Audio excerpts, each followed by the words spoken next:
Bonjour et bienvenue dans cette seconde session des hauts potentiels intellectuels. Nous allons parler cette fois-ci du comportement que les hauts potentiels intellectuels, surdoués, zèbres, multipotentiels, comme j'ai entendu, peuvent adopter lors de leur vie. Alors, comme vous avez compris lors de la précédente vidéo, donc ils possèdent certaines caractéristiques, certains traits de caractère, même si chacun, je le répète, est quelqu'un d'unique et à part entière. Dans un premier temps, comme chacun le sait, on débute par la scolarité. Donc on va passer à l'école et on va apprendre. Et les hauts potentiels, les surdoués, lorsqu'ils arrivent à l'école, donc sont confrontés par leur mode de pensée à un fonctionnement qui est très spécifique. La plupart du temps, ils attirent l'attention de leurs professeurs, de leurs enseignants. Pourquoi? Parce que ça va très, très, très, très vite pour eux. Sauf que, à la différence de leurs autres camarades, qui sont bien, bien, bien plus nombreux, au lieu de passer pour aller d'un point A vers un point B, ils vont passer par le point A, prime B, prime C, prime D, prime E, prime E, prime V, prime. Après, ils vont passer par F, G, H pour aller balayer, si vous voulez, tout ce qui gravite autour avant d'arriver au résultat. Ou alors, même mieux que ça, ils vont avoir l'intuition et lancer le résultat comme ça. Alors, évidemment, ce côté rapide, ce côté brillant, ce côté intelligence interpelle évidemment les enseignants et les professeurs. Et ça les interpelle dans le sens où ils attendent en fait de ces élèves, de ces étudiants, des résultats qui sont importants et abondants. Par ailleurs, on peut constater, et on le voit par beaucoup de fois, que beaucoup de jeunes étudiants, d'élèves s'ennuient. S'ennuient pourquoi? Parce qu'ils ne stimulent pas. Ils ont besoin de stimuler assez régulièrement leur esprit, leur hémisphère. Comme tout va très vite, il faut apprendre, apprendre, apprendre, apprendre encore, encore et encore. Et là-dessus, ils n'obtiennent pas de résultats. Ils s'ennuient à l'école, et s'ils s'ennuient à l'école, ils commencent un peu à s'agiter d'un point de vue émotionnel. Et là, le diagnostic tombe, et le diagnostic n'est pas bon du tout. On parle d'hyperactivité, les parents sont convoqués. Alors évidemment, pas pour tout le monde, mais en tout cas pour certains élèves, c'est le cas. Et ensuite, on passe devant le psychologue, ce sont les exigences de l'école. Et puis, on rentre dans une forme d'engrenage qui fait que, si vous voulez, séparer l'élève de ses camarades et accentuer ces différences. Déjà, lui, il se sent un peu un extraterrestre par rapport aux autres. Alors maintenant, si en plus on stigmatise, vous imaginez à quel point on peut créer des écarts et surtout une croyance psychologique qui va venir s'inscrire à l'intérieur l'enfant qui va se sentir différent et surtout en échec. On va lui parler de capacités non exploitées, on va peut-être même parler de procrastination. Et ça, c'est un réel problème. Et il y a des erreurs donc, de diagnostic qui sont faites avec un médicament qui s'appelle la Ritaline, qui est distribué à tout va, alors que le comportement de l'enfant est tout à fait naturel et tout à fait normal. Alors, je précise évidemment, toutes les personnes et tous les enfants qui sont traités à la Ritaline ne sont pas des hauts potentiels intellectuels, ni en devenir, ni existants. Mais je demande quand même à ce qu'il soit fait attention à un certain nombre de critères et de caractéristiques avant de partir, si vous voulez, dans des schémas qui sont des schémas destructeurs pour ces enfants. Passer l'école, la construction de la vie.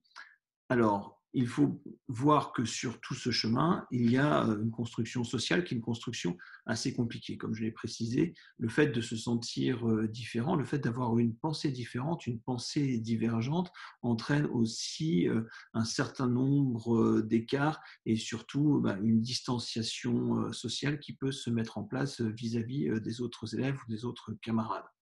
Et ça, c'est quelque chose que le haut potentiel intellectuel, le surdoué, va pouvoir travailler, mais c'est surtout quelque chose qu'il va supporter et qui va le peser tout au long de sa vie, surtout s'il ne sait pas qu'il est haut potentiel ou surdoué.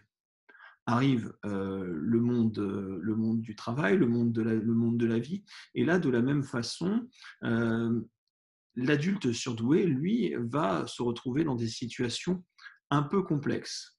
Pour vous expliquer ces situations-là, je vais vous faire une description en fait, que j'ai utilisée lors d'un mémoire. Et vous allez voir, j'ai comparé le haut potentiel intellectuel, le surdoué, à un éléphant, et le monde à un carton. Et il y a eu trois possibilités qui ont été énoncées par des psychologues cliniciens de renommée. Ils ont proposé en fait trois types de schémas comportementaux possibles. Le premier, c'est l'éléphant qui rentre dans le carton, celui qui veut s'inscrire dans un schéma, celui qui veut être comme les autres, celui qui veut absolument se transformer pour être comme les autres, et donc il va se compresser, se compresser, se compresser, rentrer dans ce système d'appartenance encore, encore et encore et encore, et puis au bout d'un moment, il va imploser parce qu'il est beaucoup trop grand et beaucoup trop gros pour le carton. Ça, c'est un des premiers schémas, une des premières stratégies qui peut être adoptée. La deuxième est la suivante. C'est l'éléphant qui regarde le carton et qui dit « même pas pour rire, je rentre dans ce carton ». Alors il va le contourner encore et encore et encore, et puis va finir par s'éloigner de plus en plus de l'orbite du carton pour finalement se retrouver dans une situation où il n'aura plus aucun contact social avec qui que ce soit et où il sera, si vous voulez, complètement déporté à l'aide d'addictions. Alors ça peut être évidemment celle que vous connaissez, le jeu, l'alcool, la drogue, et donc va mettre de côté et annihiler quasiment toute sa potentialité et toute sa capacité, si vous voulez, à pouvoir apporter des idées nouvelles et bloquer sa pensée divergente. À la fin, ça peut conduire aussi à des choses très très graves comme des suicides. Donc c'est un sujet aussi qui est très sérieux.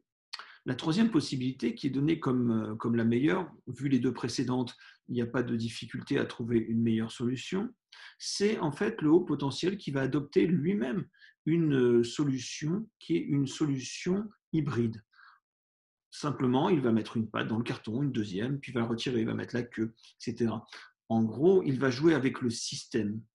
Il va essayer de le comprendre et puis essayer de l'adapter, de s'adapter pour à la fois être dans un cadre d'appartenance en gardant sa singularité et puis aussi d'essayer de se sortir du système pour pouvoir aussi respirer parce qu'il a besoin d'espace et de place.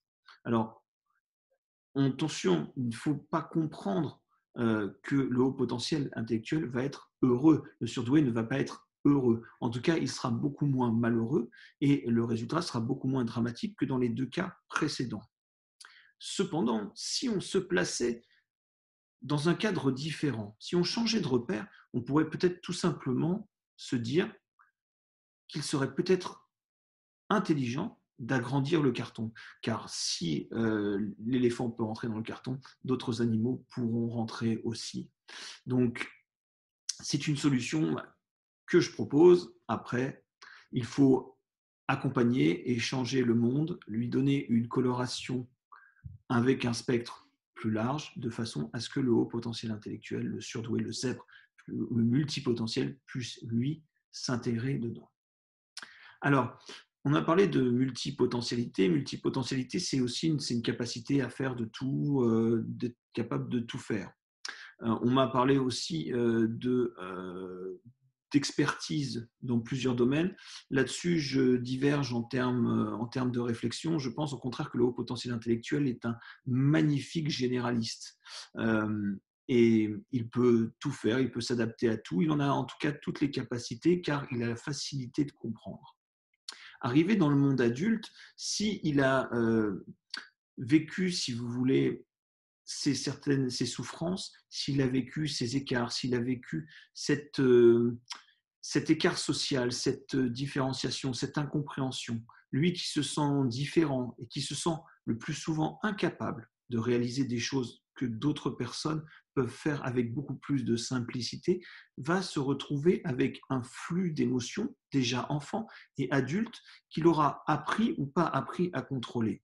Et ce flux d'émotions, ce flux d'énergie va pouvoir créer deux choses. La première, soit un état de dépression ou un état de spleen qui est récurrent chez le haut potentiel, c'est comme cette envie de vouloir s'écarter du monde pendant un moment pour pouvoir se poser et réfléchir.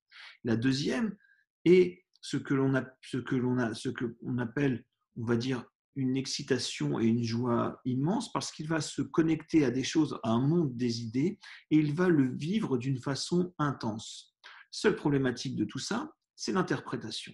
L'interprétation par des psychologues, par des psychiatres, est très, très, très tendancieuse. Pour celui qui ne connaît pas le sujet, et Dieu sait qu'il y a eu énormément d'erreurs dans le domaine, c'est interprété avec le terme bipolarité. Oui, j'ai bien employé le mot bipolarité. Alors, beaucoup sont soignés, hélas, à tort, et diagnostiqués à tort, bipolaires. Donc, vous avez compris, ils prennent des médicaments qui leur détériorent leur système neuronal qui est quand même important, détériorent leur psychologie et se retrouvent finalement à être traités pour une maladie qu'ils n'ont pas. Et cela se produit de plus en plus souvent, surtout qu'on sait qu'il y a, on va dire, les maladies stars. Et celle-ci en fait partie en ce moment. Donc c'est un appel évidemment que je lance. Faites très attention, revoyez bien la première vidéo. Si vous sentez que vous avez des critères de haut potentiel intellectuel ou de surdoué, faites attention aux mauvais diagnostics. Je peux vous dire, beaucoup de personnes et des personnes que je suis ont été mal diagnostiquées et le retour arrière par rapport à tout ça est très, très, très compliqué. Les médicaments créent des dégâts même qui sont effroyables. Donc, j'en profite, c'est un appel que je fais, faites très attention et je vous demande évidemment de diffuser cette vidéo à un maximum de personnes pour que chacun puisse déjà s'identifier en tant que haut potentiel. Je le rappelle, ce n'est pas parce que l'on est bipolaire que l'on est haut potentiel intellectuel. Il y a des gens qui sont certainement bipolaires. La question n'est pas là. Ce que l'on veut éviter, ce sont les erreurs de diagnostic, comme la ritanine, comme le TDAH, donc l'hyperactivité, et éviter aussi ces erreurs de diagnostic qui sont très, très, très, très dangereux. Voilà, je voulais zoomer sur cette partie-là. N'oubliez pas diffuser, diffuser, diffuser, diffuser. Vous pouvez sauver des personnes, vous pouvez sauver des vies et c'est très, très, très, très sérieux. À très bientôt.